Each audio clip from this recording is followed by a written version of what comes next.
দৌড়ে চলে গেলেন। শাম দেশের মানুষ ইয়ামেনে গিয়েছিল ব্যবসা করার জন্য, তোমাদের মালের মধ্যে ডাকা সর্দারের দলের আগুন লাগিয়ে দিছে, চলো চলো তোমাদের মালগুলা হেফাজত করা লাগবে। ডাক দিয়া যখন এই কথা বলছে, তারা নামাজ শেষ করে দৌড়ে দৌড়া যায়। কিন্তু আল্লাহর বুজুর্গ বান্দা হযরত রুসায়ফা দৌড়ে যায় না। সবাই দৌড়ে গেছে মাল বাঁচানোর জন্য। সবাই যায় দেখেন তাদের মালগুলা পুড়ে গেছে। আগুন নিবাইতে নিবাইতে সবার মাল পুড়ে গেছে, কিন্তু হযরত রুসাইফার মালগুলা ভালো আছে। হুজুরে বলেন না সুবহানাল্লাহ। হযরত রুসাইফার মালগুলা ভালো আছে, বাকি 6 জনের মাল পুড়ে গেছে। তারা ডাক দিয়ে কয়, রুসাইফা রে, তোমার মালে আগুন লাগছে। যখন এই খবর পাইলাম আমরা দৌড়ে এসে আগুন বন্ধ করলাম, তুমি কেন দৌড়ে আসলা না? রুসাইফা বলে, আমি দৌড়ে আসলাম না কেন, আমি আল্লাহর নবীর একটা হাদিসের আমল করি। বলে কেমন আমল? বলে নবী আমার বলছেন, আল্লাহর কোরআন থেকে যদি কোনো মানুষ তার সম্পদের মালের যাকাত দেয়, তাহলে ওই মালের নিরাপত্তার দায়িত্ব আমার আল্লাহ নেয়। আমি তো আল্লাহর কাজ করেছি, যাকাত দিয়েছি, নামাজ পড়েছি, আমি দৌড়ে কেন আসবো? কারণ আমার মনিব তো আমার মালকে নিরাপদ রাখবি। তোমাদের সবার মাল পুড়ে গেছে, শুধু আমার মালগুলো আছে কেন? কারণ কি? বলে তুমি যাকাত দিয়েছ। একটা আছে না দলের মধ্যে টেকনা টাইপের থাকে না, দুষ্ট। আর রুসাইফা, তোমার মাল ভালো আছে, কিন্তু তোমার মালগুলা যে ঢাকনা দিছ যে কাপড় দিয়া, কাপড়টা তো পুড়ে গেছে। রুসাইফা বলে, এটার উত্তর আমি এখন দিতে পারবো না, বাড়িতে চলো তারপর জবাব দিব। হযরত রুসাইফা বাড়িতে যাইয়া ডাক দিয়ে বলেন, ও আমার স্ত্রী, তোমার কাছে আমার আবদার, তুমি আমার জবাব দাও। আমি যে ব্যবসায় বণিক নিয়ে ব্যবসার মাল নিয়ে আসার জন্য তুমি আমার একটা গাটুরি দিয়েছিলা কাপড়, মালগুলা ঢাকনা দেওয়ার জন্য, এই কাপড়টা তুমি পাইলা কই? তিনি বলেন, আমাদের পাশের বাড়ির একজন মহিলা এটা নিয়ে গিয়েছিলেন, তারপর আপনি যখন ব্যবসায় যাবেন তার আগে আমাকে দেওয়াতে আমি এটা আপনাকে দিয়েছি। এই স্ত্রী, আমরা কি এই মালের যাকাত দিয়েছিলাম? কি প্রশ্ন করছে? এই স্ত্রী, এই মালের কি যাকাত আমরা দিয়েছিলাম? বলে না, আপনি এই মালের যাকাত দেন নাই, মালটা অন্য জনের কাছে ছিল ধার, আপনি এটা পাওনা ছিলেন, এই জন্য এটা যাকাত দেন নাই। হযরত রুসাইফা ডাক দিয়া কয়, বণিকের দল, খবর পাইছনি, বুঝছনি, এই মালের যাকাত আমি আদায় করি না বিদায় এই মালটা পুড়ে গেছে। আমার আল্লাহ এই মালের দায়িত্ব নেয় নাই, কিন্তু যে মালের দায়িত্ব নিছে এই মাল পুড়ে নাই, এই মালে কোনো ভালো আছে। অনেকে মাঝে মাঝে প্রশ্ন করে, হুজুর কারো কাছে টাকা পাওনা, এই পাওনা টাকারও কি যাকাত আছে?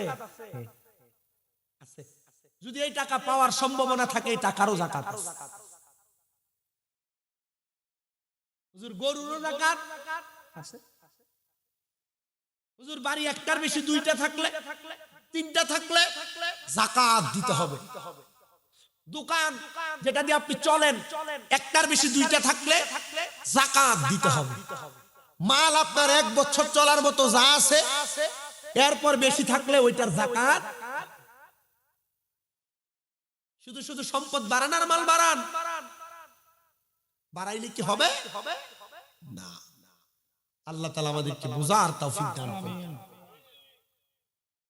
আরো জোরে পড়েন না আমিন। আরেকটা ছোট্ট কারগুজারি বলি, এবার শুনেন। ওই শামদাসির এক বাদশা, তার এলাকার সব মানুষ আন্দোলন করা শুরু করছে, বাদশা আমাদের টাকা নাই, মাল নাই, সম্পদ নাই, শুধু এগুলা ঘ্যান ঘ্যান করে। দেখবেন এমন অনেক মহিলা মানুষ আছে যারা তাদের স্বামী যা তাতে শুকরিয়া আদায় করে না, শুধু বলে দাও দাও দাও দাও দাও। এই মহিলাকে হাদিস শরীফের ভাষায় বলা হয় আন্নানা। এই মহিলাকে বিবাহ করা না যায়। যে মহিলা স্বামীকে সন্তানকে বদদোয়া দেয়, এই মহিলাকে বলে হান্নানা। এই মহিলাকে বিবাহ করা না যায়। যে মহিলা স্বামী যা দিছে তাতে শুকরিয়া আদায় করে না, আরো দাও এমন কথা বলে, এই মহিলাকে বলে মান্নানা। নবী বলে এই মহিলাকে বিবাহ করা না যায়।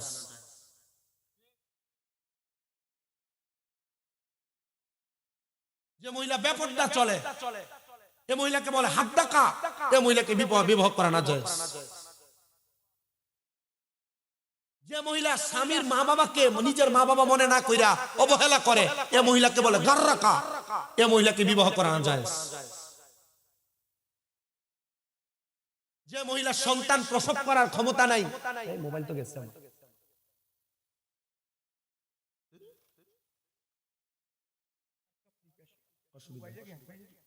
তাহলে মহিলাও বুঝতে হবে খালি মহিলা বিবাহ করলে চলবে না, ঠিক কিনা? প্রিয় মুসলমান দুস্থ বুজুর্গ শোনাম, তো বাদশাহ শাম দেশের ডাক দিয়ে বলেন, আমার এলাকার মানুষ শুধু টাকা দাও টাকা দাও, সম্পদ দাও সম্পদ দাও করি। আমি একদিন পুরো এলাকার মানুষকে ডাকলাম, এই এলাকার মানুষ তোমরা সম্পদ চাও? বলে চাই। বলে 2 দিন সময় দাও, যদি চাও তোমাদেরকে সম্পদ দিতে পারবো। সবাই রাজি হইলেন, ঠিক আছে। এবার সব মানুষ যখন একত্রিত হয়ে গেছে, বাদশা ডাক দিলেন তার সেনাপতিকে এবং একজন প্রজাকে ডাক দিয়ে বললেন, এ সেনাপতি তোমারে 5 টাকা দিলাম, 5 দিরহাম। এই সেনাপতি তোমারে 500 দিরহাম দিলাম, আর এ আমার প্রজা তোমারে আমি মাত্র 5 দিরহাম দিলাম। যাও তোমরা এটা খরচ করো, আগামীকাল এটার হিসাব তোমরা আমাকে দেওয়া লাগবে। সেনাপতিকে দিছে 500 টাকা, প্রজাকে দিছেন 5 টাকা। প্রজা বলে 5 টাকা দিয়ে কিছুই তো পাবো না, রাইখা দেই। ফকির ভিক্ষা চাইছে, প্রজা এটা দিয়ে দিছে। আর সেনাপতি 500 টাকা পাইয়া মোরগ, পোলাও, গরু, খাসি, মুরগি সব খায়। পরের দিন বিকাল বেলা আসরের নামাজের সময় পুরো এলাকার মানুষ হাজির হয়ে গেছে। সেনাপতি এবং প্রজা একসাথে দাঁড়ায় আছে। বাদশা ডাক দিয়া বলেন, তোমরা বড় একটা আগুনের কুণ্ডলি জ্বালাও, চুলা জ্বালাও। চুলা জ্বালায়া এটার উপরে বড় একটা তাওয়া ফালাই দিলেন। তাওয়া এমন উত্তপ্ত করা হয়েছে, তাওয়ার উপর কিছু রাখলে সাথে সাথে সাথে সাথে গরম হয়ে যাবে।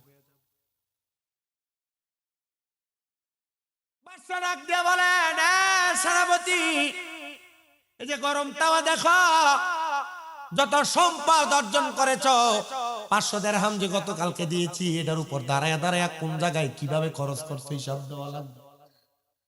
আরে প্রজা 5 দিরহাম যে দিয়েছি কোন জায়গায় খরচ করছে হিসাব দেওয়া লাগবে। প্রজা ওই তাওয়ার উপরে দাঁড়ায়, কড়াইয়ের উপরে দাঁড়ায় এক পাও রাখছে, আমি আমার 5 টাকা আমি গরিবকে দান করে দিয়েছি বলে লাভ দিয়ে নেমে গেছে। আর ওই সেনাপতি ডাক দিয়া কয়, বাদশা আমি এটাতে দাঁড়াইতে পারবো না, এটাতে দাঁড়ায় আমি মাত্র 100 দিরহামের হিসাব দিতে দিতে আমার শরীরের পায়ের অংশ জ্বলে একবারে ছাই হয়ে যাবে। বাদশা বলে, এই এলাকার মানুষ, আমার প্রজার দলেরা, তোমরা যারা বেশি সম্পদ বানাও, এই ব্যক্তির মতো হাসরের ময়দান তো তামার মতো উত্তপ্ত গরম হবে, দাঁড়ায় দাঁড়ায় হিসাব দেওয়া লাগবে। এবার চিন্তা করো, হিসাব দিতে পারলে আমি আমার রাজপ্রাসাদ তোমাদেরকে ছেড়ে দিতে রাজি। সবাই কয়, বাদশা না না না, আমরা হিসাব দিতে পারবো না, আমরা রাজপ্রাসাদেও থাকতে চাই না, আমরা যেমন আছি তেমন ভালো আছি, বাদশা ক্ষমা করবেন বইলা সবাই চলে গেছে। সম্পদের পাগল, কিন্তু এক যুবক দাঁড়ায় গেছে, ছোট 8 বছর, ডাক দিয়ে বলে, বাদশা গো, প্রজাদের কেনা যেমন তেমন বুঝ দিয়া পাঠিয়ে দিলেন, বাদশা আপনার যে এত সম্পদ, আপনি বলেন এই সম্পদ দিয়ে আপনি কি করবেন, এই সম্পদের হিসাব আপনি কেমনে দিবেন? আরে বাদশা কই, বালাফুন্ডারাতে ধরা হয়েছিল,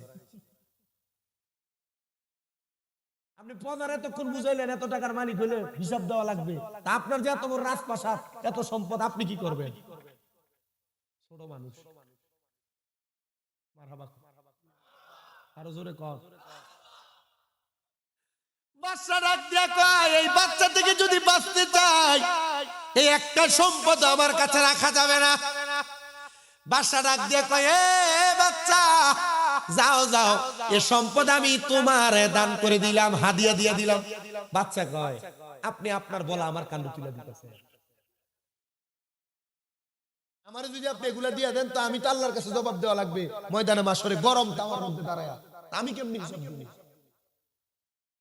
বাদশা কয়, বাবা তুমি যেহেতু এটা জানো, তাহলে আমি আমার এই সম্পদ কি করব তুমি সেটাও জানো। ডাক দিয়ে বলে, বাদশা গো, আমি আল্লাহর নবীর একটা হাদিস পড়ছি। বলে, কি হাদিস পড়ছ? বলে, আমি পড়ছি নবীর এক সাহাবী আমার নবীর কাছে কানতে কানতে আইসা বলে, ইয়া রাসূলুল্লাহ, আমার মা মরে গেছে। নবীজি আমি আমার মার জন্য কোনো কিছু করতে পারি নাই, অনেক সম্পদ আমার মা বাবা আমার দিয়া গেছে, আমি কি করব? আমার নবী জবাব দিতে, সাহাবী তুমি তোমার সম্পদ থেকে তোমার মায়ের জন্য আল্লাহর হস্তে সদকা করো।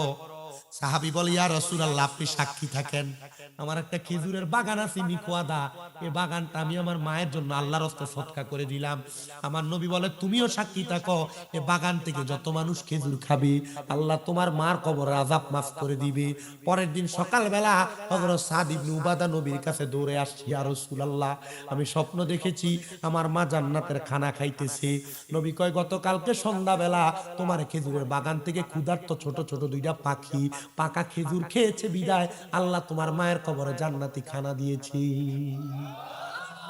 বাদশা রাজ্যে কয়, ৮ বছরের বালক, আমি তো আজকে ৩ দিন পর্যন্ত স্বপ্ন দেখি আমার মা আমার কাছে খানা চাই, আমার বাবা কাঁদতেছে, সমুদ্রে ডুবে যাইতেছে, আমার স্বপ্নটার কোনো ব্যাখ্যা কি তোমার কাছে আসেনি? বাচ্চা ডাক দিয়া কয়, সম্পদগুলা ফি সাবিলিল্লাহ করে দেন, আল্লাহর জন্য ওয়াকফ করে দেন। আমি দেখছি যে মরহুম মোহাম্মদ ইসহাক মিয়া হাফিজিয়া মাদ্রাসা নাম দিয়ে একটা সাইনবোর্ড বানায় রাখছে আমার ভাই। ভালো কাম না, খারাপ না। হযরত সাদ ইবনে উবাদার মারে যদি আল্লাহ খেজুরের বাগান দান করার কারণে মাফ করতে পারে, উনি যত লাখ টাকা খরচ করে মাহফিল করে মাদ্রাসা করার জন্য নিয়ত করছে, আল্লাহ চাইলে ওনার বাবারে মাফ করতে পারে না? আরে আপনারা যে কষ্ট করে ওয়াজ শুনতে আসছেন, আপনাদের মা বাবাকে মাফ করতে পারে না? ওয়াজ আর কি শুনবেন? ছোট বাচ্চা ডাক দিয়ে বলেন, দেন ফি সাবিলিল্লাহ, দিয়ে দিছে সব সম্পদ। ওই জায়গাটারে সামদেশের বড় দারুল আরকাম বানাইছে মাদ্রাসা। বাদশার বাড়ি এখন কি? বলেন না, বাদশার বাড়ি এখন কি? আমার ওস্তাদ সেখানে ঘুরে এসে আমারে বলছে, আরে কি বিশাল বাদশা, বাড়ি ছেড়ে দিছে মাদ্রাসার জন্য। পরের দিন সকালবেলা বাদশা নিজের রাজপ্রাসাদে ঘুমায় না, যে মসজিদ, মসজিদের পাশেই সারবাখানার মধ্যে ঘুমায়। বাদশা কানতে কানতে পরের দিন সকালবেলা ছোট বাচ্চারে খোঁজে, কই রে ৮ বছরের বাচ্চা কই? বলে ৮ বছরের বাচ্চা তো সামদেশে না, বাড়ি ইয়ামেনে আসছিল আপনারা দেখার জন্য। ইয়ামেনে যা ডাক দেখো, এ বাচ্চা রে আমি দেখছি রে, তোমার এই কথা শুই না রাজপ্রাসাদরা ফি সাবিলিল্লাহ কইরা দেওয়ার কারণে গতকালকে রাত্রবেলা আমার মা আমার আব্বা জান একসাথে বইসা দামি দামি খানা আহার করতেছে। আমি জিগাইলাম, এ খাবার পাইলেন কই? আমার মা বাবা আমার জবাব দিছে, তোমার মতো সন্তান আমরা মা বাবার জন্য সদকা করার কারণ আল্লাহ তাআলা আমরা মা বাবারে মাফ করে দিছে। আমি জানি না এই বড় পেশির জান্নাতের বাগান মাহফিলে কোন সন্তান বসছে তাদের মা নাই, কোন সন্তান বসছে তাদের বাবা নাই, তাদের মা বাপ হারায় আজকের মাহফিলে বসছে, কিন্তু তারা কেমন আছে কবরে জানে না। সন্তান একটু পরে আখিরি মুনাজাত হবে, রব্বির হামহুমা কামা রব্বায়ানি সগীরা বলে মা বাবার জন্য দোয়া করবা। আল্লাহর নবী কয়, কোন সন্তানে দোয়া করলে তার চোখের মনি কোঠার মধ্যে একটা মাছির মাথা পরিমাণ পানি ছেড়ে দিয়ে কান্না করলে ওই পানি মাটিতে পড়ার আগে আমার আল্লাহ তার মা বাবার জীবনের গুনাহ মাফ করে দেয়। হ্যাঁ সন্তান দোয়া করবা, দোয়া করবা। আর যাদের মা বাবা বেঁচে আছে আপনাদের কাছে আমি করজোড়ে আবদার করি, আপনারা ওই মা বাবার পায়ে ধরে ধরে মাপ চাইবেন। আজকের মাহফিল কবুল হবে কি হবে না এটার গ্যারান্টি কেউ দিতে পারবে না, তবে আমি একটা গ্যারান্টি দিয়ে গেলাম, যদি আগামীকালকে শোনো এলাকার কোনো মুরব্বী চা দোকানে বৈশা বলে, হ্যাঁ শামীম রাজার ওয়াজ শুই না আমার সন্তান আমার পায়ে ধরে মাপ চাইছে, মনে করবা মাহফিল আল্লাহর কাছে কবুল হয়ে গেছে। বলে হুজুর কেন? মা বাবার পায়ে ধরলে কি দাম কমবে না, ইজ্জত কমবে না, সম্মান কমবে না? না না না, ইজ্জত সম্মান কিছুই কমবে না।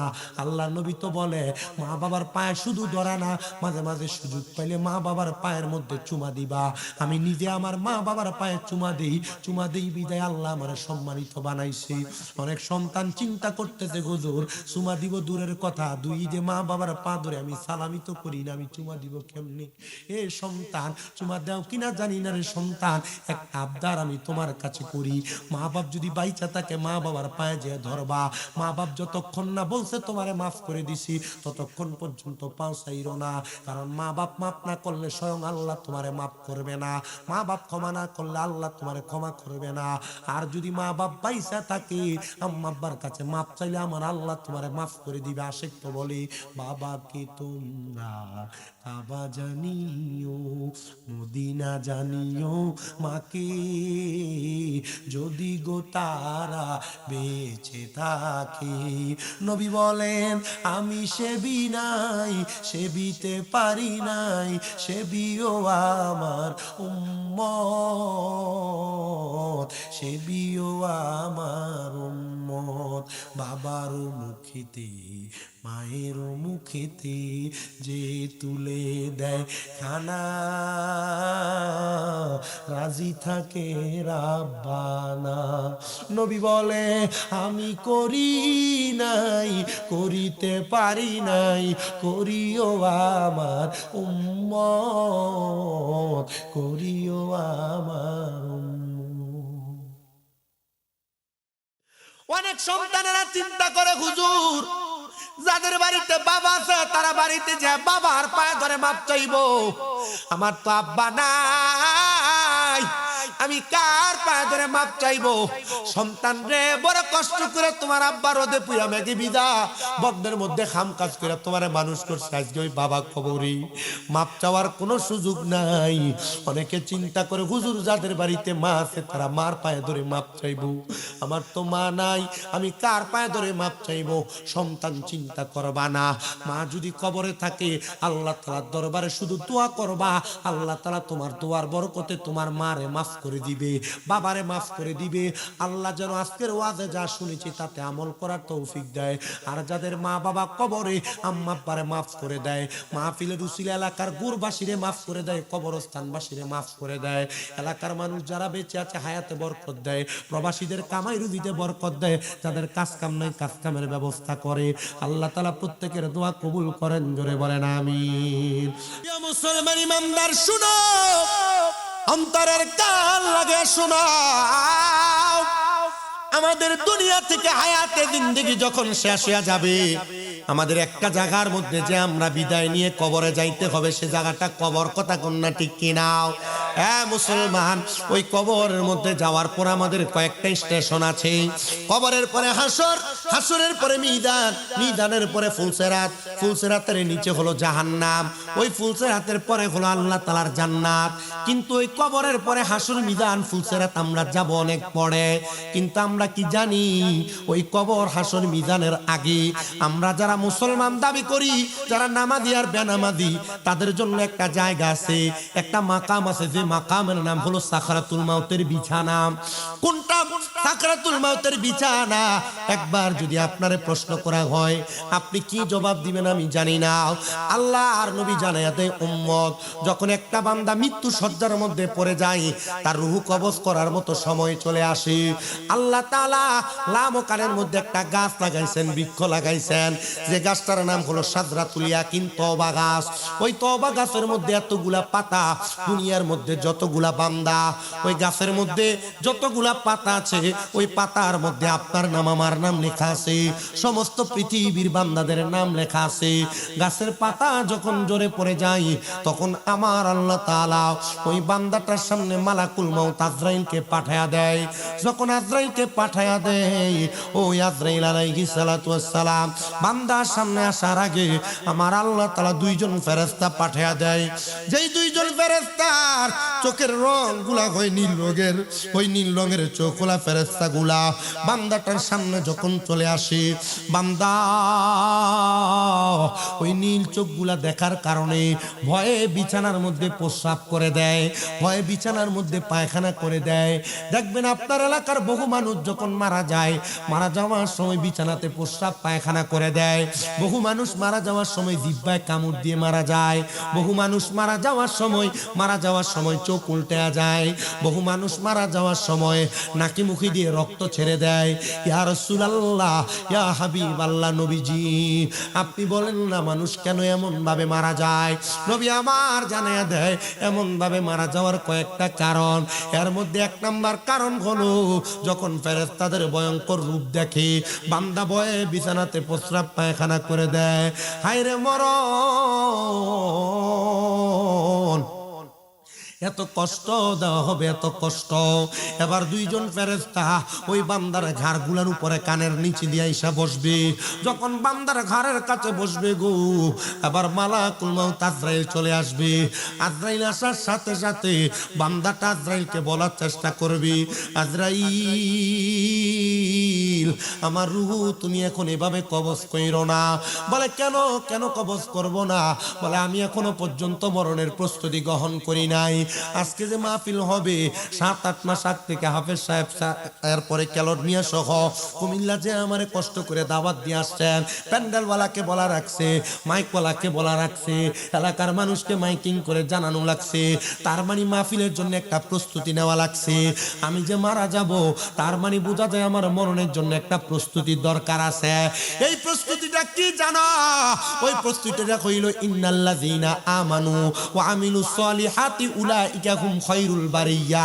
ওই প্রস্তুতি হইল নিশ্চয় যাহারা ঈমান আনে এবং নেক আমল করে এরাই হইল দুনিয়ার সবচাইতে ভালো বন্ধু, দুনিয়ার সবচাইতে ভালো বান্দা। ঈমান ছাড়া আমল ছাড়া ব্যক্তিরা আমি ভালো মনে করতে পারি না। হোক সে যত বড় সম্পদওয়ালা, হোক সে যত বড় ধনওয়ালা, হোক সে যত বড় হেডামওয়ালা, না না না, আমরা চাই ঈমানওয়ালা মানুষ, আমরা চাই আমলওয়ালা মানুষ। ঈমান আর আমলের দৌলতে যেই ব্যক্তি ধনী হয়ে যায় ওই ব্যক্তি আল্লাহর পছন্দের বান্দা হয়ে যায়, আল্লাহর পছন্দের বান্দা থেকে বন্ধু হয়ে যায়। এবার আপনারা বলেন আমরা সবাই আল্লাহর বান্দা থেকে বন্ধু হইতে চাই কি চাই না? শুধু আল্লাহর বান্দা থাকলে চলবে না, বন্ধু হওয়া লাগবে। তাও তিরমিজি শরীফের একটা হাদিস, হযরতে জাবির ইবনে সামুরা রাদিয়াল্লাহু তাআলা আনহু হাদিস বর্ণনা করেছেন। হযরতে আবু সাঈদ খুদরি রাদিয়াল্লাহু তাআলা আনহু একই হাদিস বর্ণনা করেছেন। আম্মা জান আয়েশা সিদ্দিকা রাদিয়াল্লাহু তাআলা আনহা একই হাদিস বর্ণনা করেছেন। হযরতে আনাস ইবনে মালিকের আম্মা জান একই হাদিস বর্ণনা করেছেন। চারজন রাবী একই হাদিস বর্ণনা করে বলে আল্লাহর কোন বান্দা যখন 5 ওয়াক্ত নামাজের পাশাপাশি তাহাজ্জুদ নামাজ পড়ে, আওয়াবিনের নামাজ পড়ে, চাষের নামাজ পড়ে, ইশরাকের নামাজ পড়ে, ওই বান্দাগুলার বান্দা থাকে না, এগুলা বান্দা থেকে অটোমেটিকলি বাড়তি ইবাদত করে আল্লাহর বন্ধুতে রূপান্তর হয়ে যায়। আর ওই সময় যখন বান্দা তার জবান দিয়ে কোনো কথা বলে, এই জবান আর বান্দার জবান থাকে না, এটা আমি আল্লাহর কুদরতি জবান হয়ে যায়। বান্দা তার চোখ দিয়ে কোনো কিছু দেখলে এটা আর বান্দার চোখ থাকে না, এটা আমি আল্লাহর কুদরতের চোখ হয়ে যায়। বান্দা তার হাত পা দিয়ে কোনো কাজ করলে এটা বান্দার হাত পা থাকে না, এটা আমি আল্লাহর কুদরতি হাত হয়ে যায়, আমি আল্লাহর কুদরতি কান হয়ে যায়। ও মুসলমান, এটা দিয়ে আল্লাহ তাআলার হাত পা আল্লাহ এটা বোঝায় নাই, আল্লাহ বুঝাইছেন বান্দার সাথে আমার আল্লাহ তাআলা মিশে যায়। মিশা বান্দা যখন কোনো কর্ম করে ওই কর্ম বান্দা নিজের ইচ্ছায় করে না, বান্দা করে স্বয়ং আমার আল্লাহর ইচ্ছায়। জোরে জোরে বলা যাবে কি সুবহানাল্লাহ। প্রিয় মুসলমান ইমানদার অন্তরের কান লাগা শোনা গো, মদিনার তাজদার হুজুর সাল্লাল্লাহু আলাইহি ওয়াসাল্লাম বলে বান্দা আজরাইলকে বারবার বলে, রে আজরাইল আমার রূহটা তুমি কবজ কইরো না। ওই সময় বান্দাটার যে হায়াত তো শেষ, বান্দার জিহ্বাটা দুই দাঁতের চোয়ালের মাঝখানে কামড় পড়া যায়, আটকা পড়া যায়, বান্দা কোনো কথা বলতে পারে না। ওই বান্দার যখন জবানটা বন্ধ হয়ে যায়, এবার বান্দা চোখের ইশারা দিয়া আজরাইলকে কত বোঝানোর চেষ্টা করে, বান্দার চোখগুলা উল্টে যায়।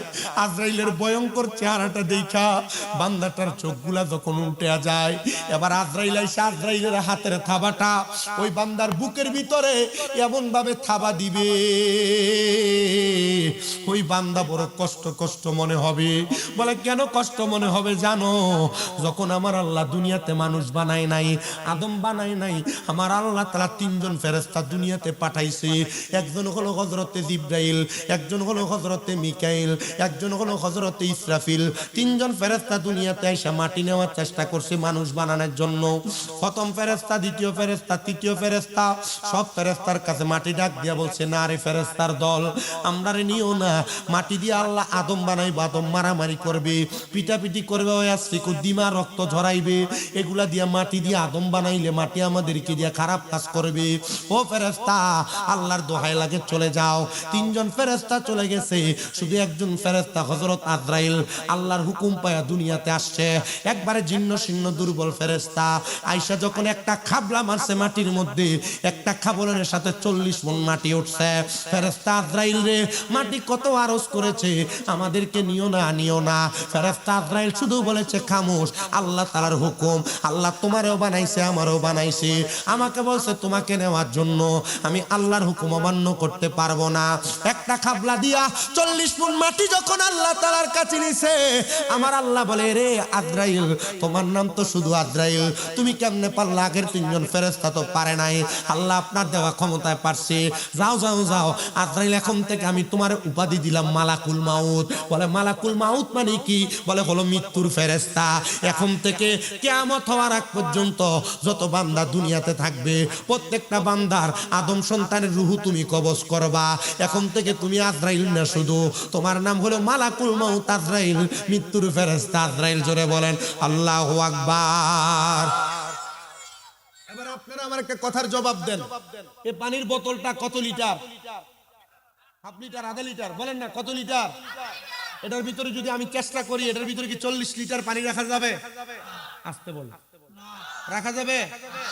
তার মানে 40 লিটারের পাত্রে 40 লিটারের পানি রাখতে হবে। আচ্ছা এবার বলেন যে আজরাইল একটা খাবা দিয়ে 40 মণ মাটি নিছে, 40 মণ মাটি যে হাতে আটে, এই হাতটা কত বড়? আপনারা কি আমার ওয়াজ বুঝতেছেন? সিন্নি মাশাআল্লাহ যে মজা হইছে, আমি তো দেখছি ভাই, ঠিক না? নি যে মজা, হ্যাঁ নিয়ত তো ভালো, নিয়ত ভালো না হইলে তত বড় মাহফিল করতেন। কিন্তু ফয়সালা বহুত আছে আপনার এলাকা, সিলেটও বহুত আছে, সুনামগঞ্জও বহুত আছে। টাকা শুধু ব্যাংকে রাখে, গাড়ি কিনে বাড়ি বানায়, ডুপ্লেক্স, সিঙ্গেল যদি হয় না ডুপ্লেক্স বানায়। ইয়া আল্লাহ কি মজার বাড়ি! 2 তলা 3 তলা 4 তলা 5 তলা 10 তলা তো বানায় না, মারবে ঠিক না? নি একটা হইলে কয় যে আরেকটা ইচ্ছা, হ্যাঁ 2টা লইলে হয় না, নিজে থাকে, ভাই বোন রাখে, এর বাদে যাই লন্ডন, বাড়ি আস্তা বাড়ি, অত বড় বাড়ি, খালি জবাব দেওয়া লাগতো না। নি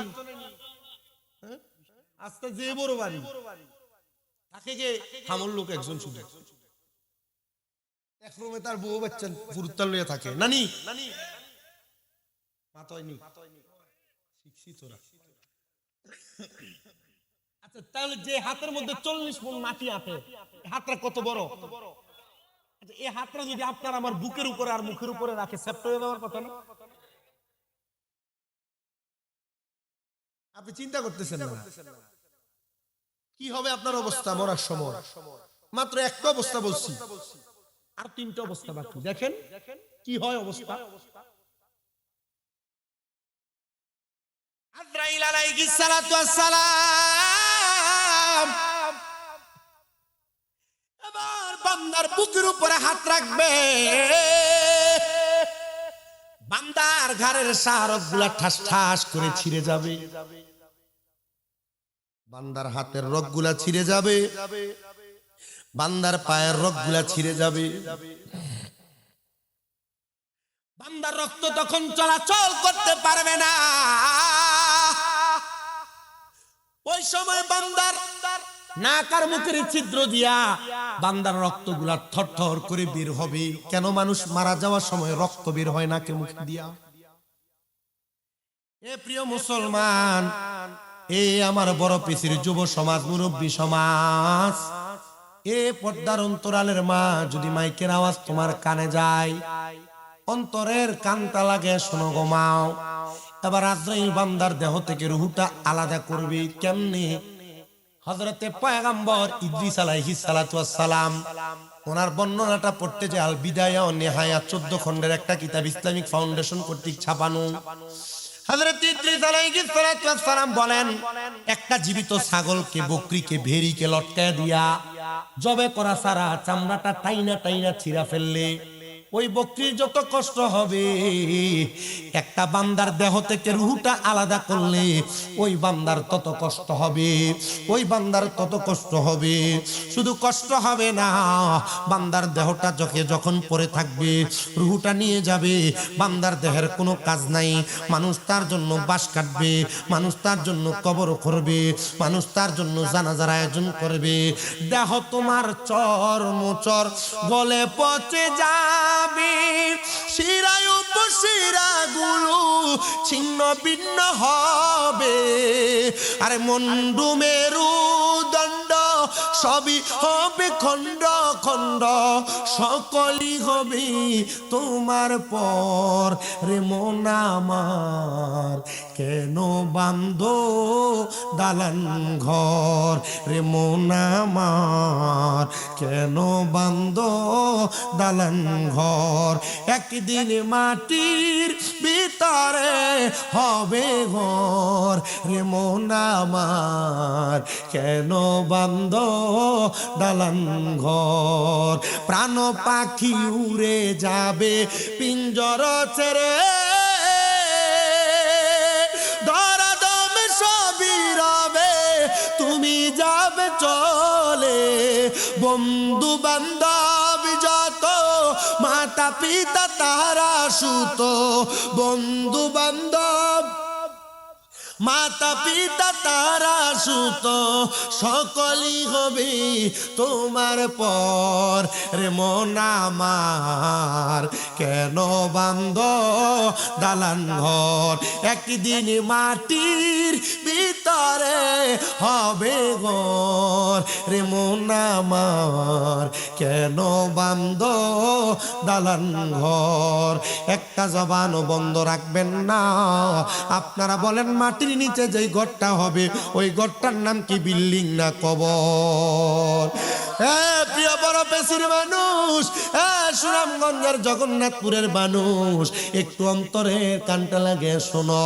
এবার যখন বান্দার দেহটা পড়ে থাকবে, আজরাইল বান্দার রূহটা নিয়ে যখন সামনের দিকে যাবে, এবার কথোপকথন হবে বান্দার সঙ্গে আর আজরাইলের সঙ্গে। রূহ ডাক দিয়া বলবে, আজরাইল তুমি যদি জানতা আমার জন্য আমার আল্লাহ তাআলা কত যন্ত্রণাদায়ক শাস্তি রেডি করে রাখছে, তাহলে এত তাড়াতাড়ি নিতা না, আরো আস্তে আস্তে আমারে নিয়ে যাইতা। এ আজরাইল একটু আস্তে আস্তে নাও না। আজরাইল তখন কারোর কথা শুনবে না। চোখের মধ্যে গুর্জ মারবে, কানের মধ্যে গুর্জ মারবে, মুখের মধ্যে গুর্জ মারবে, বড় কষ্ট হয়ে যাবে।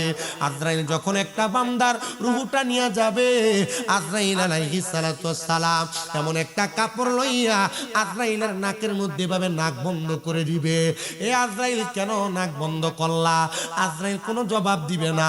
আজরাইল বান্দাটারে নিয়ে প্রথম আসমানে চলে যাবে। আসমানের দরজার মধ্যে 19 জন করে দুই সাইডে ফেরেশতা দাঁড়ানো থাকবে। ওই ফেরেশতারা যখন দেখবে বান্দার রূহ নিয়ে উপরে গেছে, ফেরেশতারা বান্দার দিকে থু থু থু থু নিক্ষেপ করবে। হ্যাঁ ফেরেশতার দল, তোমরা কেন বান্দার দিকে থু থু নিক্ষেপ করো? আজরাইলকে ফেরেশতারা জবাব দিবে, আমরা একটা কারণে মাত্র থুতু নিক্ষেপ করি, বান্দা গুনাহ করার কারণে। বান্দার রূহটা একটা দুর্গন্ধযুক্ত রূহ হয়ে গেছে, বান্দার রূহের দুর্গন্ধ আমরা সহ্য করতে পারি না, আমি আজরাইলও সহ্য করতে পারি না, এই জন্য বান্দার দিকে থুতু নিক্ষেপ করি। বান্দার জন্য আমরা নাকের মধ্যে কাপড় লাগাইছি। হ্যাঁ প্রিয় মুসলমান ইমানদারেরা, শুধু নাকের মধ্যে কাপড় লাগায় না, ফেরেশতারা বান্দার দিকে থুতু নিক্ষেপ করে। হ্যাঁ বড় পেশি এলাকার বেনামাজি, বড় পেশি এলাকার বেরোজগার, বড় পেশি এলাকার মধ্যে যারা আছো, তোমরা হারাম টাকা খাও, সুদের টাকা, ঘোষের টাকা খাও, সাবধান করে দেই, সতর্ক করে দেই।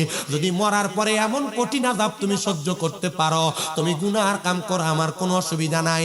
এই যে সামনে রমজান মাস আসতেছে, বহু মুরব্বীদের রমজান আসলে ডায়াবেটিস বেড়ে যায়, বহু মুরব্বীদের রমজান আসলে প্রেসার বেড়ে যায়, রমজান মাস আসলে পেটের মধ্যে বেশি বিভিন্ন রকমের রোগ দেখা দিয়া দেয়। যদি প্রশ্ন করা হয় রমজানের রোজা কেন রাখো না? কয় আমার গ্যাস্ট্রিক হইছে, আলসার হইছে, ডায়াবেটিস হইছে, একটু পরে পরে কুদুর কুদুর খানা না খাইলে আমার কাছে ভালো লাগে না।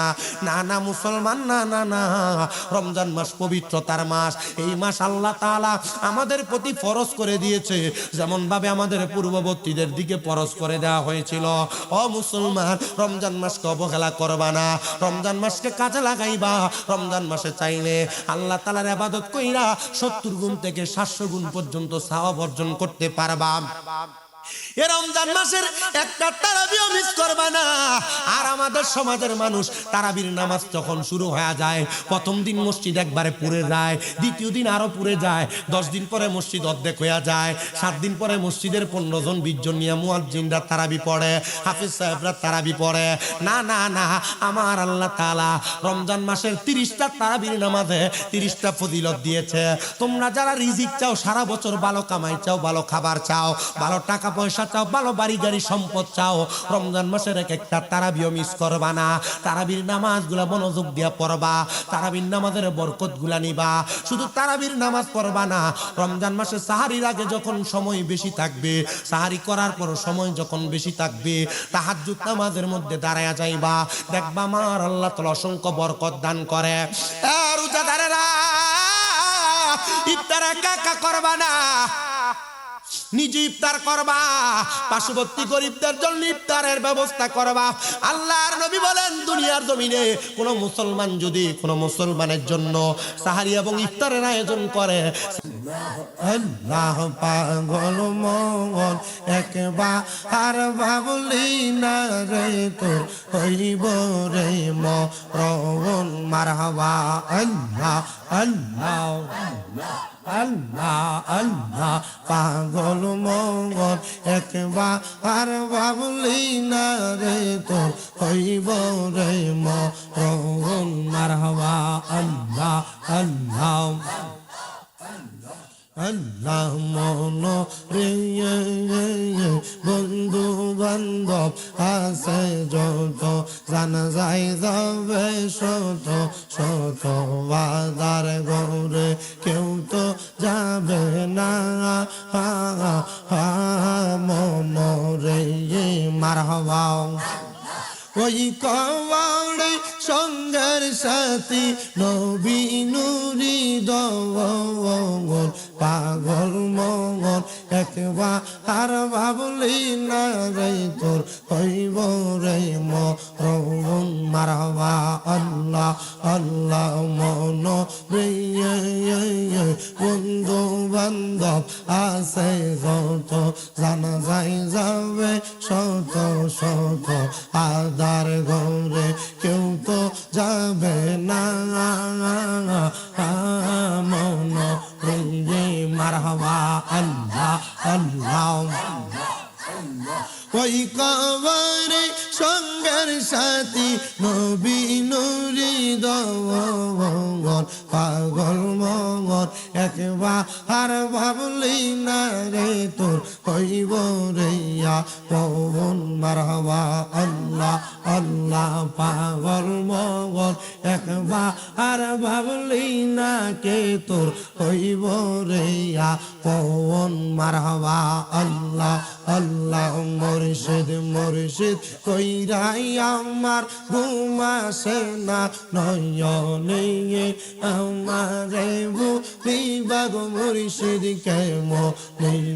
মারহাবা আল্লাহ আল্লাহ। আমারে বুঝিবা গো মুর্শিদ কেমনে।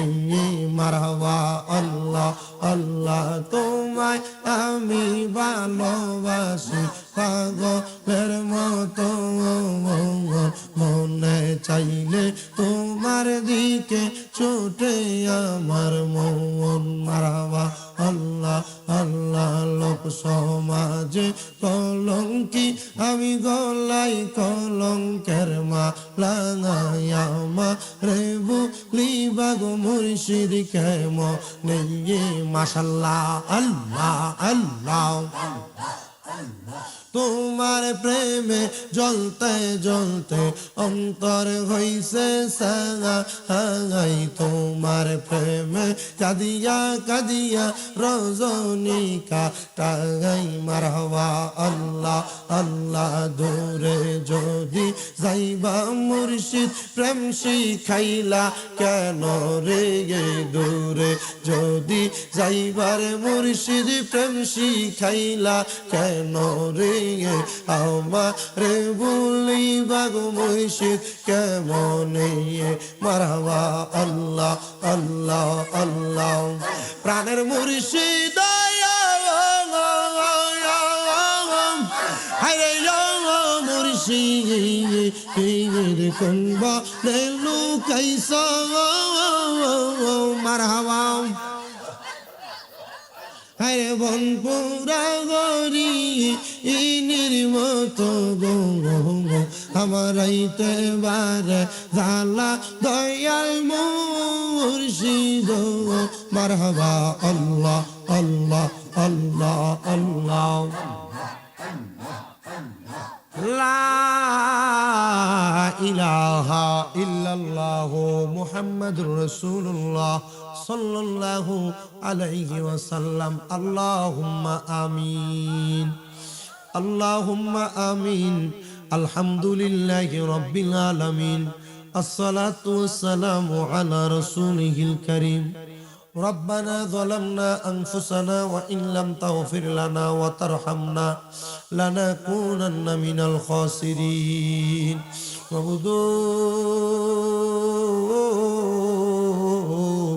ও দয়াল আল্লাহ আপনি কি আসমানে না জমিনে না পাহাড়ে না দরিয়ায় এ গত জীবনে আপনার কত তালাশ করলাম সন্ধান পাইলাম না আল্লাহ বহু সন্ধানের পরে এই সুনামগঞ্জ জেলার অন্তর্গত জগন্নাথপুর থানাধীন বড়পেশি পূর্বপাড়া হাজী মাসুক মিয়ার বাড়ির সংলগ্ন মাঠ ময়দানে হাজী মোহাম্মদ মাসুক মিয়া সাহেব ওনার সন্তান সাইম মিয়া আমিন মিয়া নাইম মিয়াদের সার্বিক আয়োজনে মরহুম মোহাম্মদ ইসাক মিয়ার সাহেবের ইসালে সাহেব উপলক্ষে চতুর্থ বাৎসরিক সুন্নি মুখা সম্মেলন সাজাইয়া জনাব মোহাম্মদ আলী খলকু সাহেব এবং হাজী মোহাম্মদ মাসুক মিয়া সাহেবের সভাপতিক্রমে এলাকার গণ্যমান্য ওলামায়ে কেরাম হাফেজ সাহেব বিশেষ করে সার্বিক সহযোগিতার আমার খেলন মিয়া এবং হাফিজ সাহেব সহ এখানে যেই দাড়ি পাকা মুরব্বীরা হাত বাড়াইছে আমার যুবকেরা হাত বাড়াইছে পর্দার অন্তরালের মা বোনেরা হাত বাড়াইছে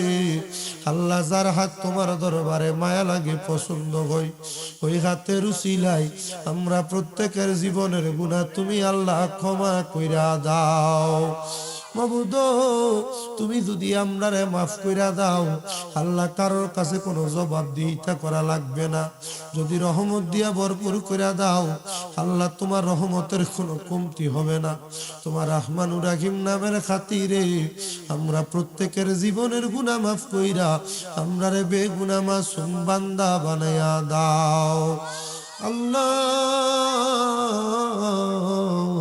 আমরা গুনাহগাররা তোমার দরবারে হাত বাড়াইছি এখানে অনেকে আছে যাদের দুনিয়াতে আব্বা নাই যেই বাবা রিকশা চালাইয়া মাটি কাইটা মাথার গাম পায়ে ফালাইয়া পরের বাড়িতে বদনার কাম কইরা সন্তানরে মানুষের মতো মানুষ করার জন্য আব্বার রক্তরে পানি বানাইছে গো আল্লাহ এমন আব্বা যাদের কবরে আব্বার কবর জান্নাতের বাগান বানায়া দাও আল্লাহ বিশেষ করে মোহাম্মদ আলী খলকু মিয়া সাহেব হাজী মোহাম্মদ মাসুক মিয়া সাহেব ওনারা তো ওনাদের আব্বা মরহুম মোহাম্মদ ইসাক মিয়ার হারায়া এখানে কত এতিমেরা তাদের বাবারে হারায়া হাত বাড়াইছে আল্লাহ এতিমদের আব্বার কবরে আর আযাব দিও না আল্লাহ কে জানি হাত বাড়াইছে কার জানি দুনিয়াতে মা না আল্লাহ তাদের মা কবরে আমার কবর জান্নাতের বাগান বানাইয়া দাও মরিয়া গিয়াছেন আল্লাহ আল্লাহ যারার মা ও বাপ মাফ করিয়া দেন না গো আল্লাহ কবরে রাজা আকাশেতে চন্দ্র সূর্য আল্লাহ উঠে বারে বার খবর দেশে যারার গোমা বাপ ফিরিল না কত আদর করছেন মাগো আব্বা দুধ কলা খাওয়াইয়া এখন কেমনে শুইয়া গরইছেন কবরে যাইয়া আল্লাহ যাদের মা বাবা কবরে তাদেরকে মাফ করে দাও যাদের মা বাবা বেঁচে আছে হায়াতে বরকত দিয়া দাও আল্লাহ আমার মা অসুস্থ আমার মারে তুমি সুস্থ বানিয়ে দাও জনাব মাসুদ মিয়া সাহেবের সাথে যারা যারা মাহফিলের টাকা পয়সা সহ আল্লাহ উপস্থিত হইয়া গায়ে খাইতে সহযোগিতা করেছে আল্লাহ তাদের প্রত্যেকের সহযোগিতা তুমি কবুল মঞ্জুর করে নাও আল্লাহ উনি আকাশ পথে চলাফেরা করে থাকেন আল্লাহ ওনার চলাফেরাতে আপনি সুন্দর বরাকা দান করে দেন মাবুদ ফরিয়াদ তোমার দরবারে ওনার পরিবার পরিবার সন্তান সন্ততি ভাই ব্রাদার আত্মীয় স্বজন সবাইকে তুমি কবুল করে নাও আমাদের প্রত্যেক প্রবাসী ভাই যারা বিদেশের বাড়িতে বাংলাদেশের রেমিটেন্স খাতে নাম লেখায় রেমিটেন্সকে উপরের দিকে উঠায় আল্লাহ প্রত্যেক প্রবাসীদেরকে তুমি কবুল করে নাও সোনার বাংলাদেশের উপর তোমার খাস রহমত বরকত দান করে দাও এলাকার মা বোনদেরকে তুমি কবুল ও মঞ্জুর করে নাও আল্লাহ মরণ দিবা দুঃখ নাই তবে বেঈমান বানিয়ে মরণ দিও না মরণের আগে বারবার মক্কা মদিনা তাওয়াফ জিয়ারত নসিব করাই মদিনা না দেখা যদি মারা যায় রুহটা মদিনা মদিনা বইলা কানবে আল্লাহ বিশেষ করে মুনাজাতের আখিরি ফরিয়াদ তোমার দরবারে মরহুম মুহাম্মদ ইসাক মিয়া হাফিজিয়া মাদ্রাসা প্রতিষ্ঠা হবে আল্লাহ ওই মাদ্রাসাটারে তুমি কামিয়াব নসিব করে দাও আমি মুসাফির মানুষ দোয়া করতেছি আমার খেলন মিয়ার ভাইটা আল্লাহ উনি ঋণগ্রস্ত আছে দোয়া চাইছে তার ঋণ থেকে তুমি উদ্ধার করে দাও এমন ভাবে যারা যারা দোয়া চাই প্রত্যেকের খাস দোয়া গুলা কবুল করে নাও আল্লাহ মরণের আগে নবীজির নূরানি চেহারা মোবারক দেখতে দেখতে আখিরি জবানে পড়ে দিয়ে লা ইলাহা ইল্লাল্লাহু মুহাম্মাদুর রাসূলুল্লাহ সাল্লাল্লাহু আলাইহি ওয়াসাল্লাম আসসালামু আলাইকুম ওয়া রাহমাতুল্লাহ।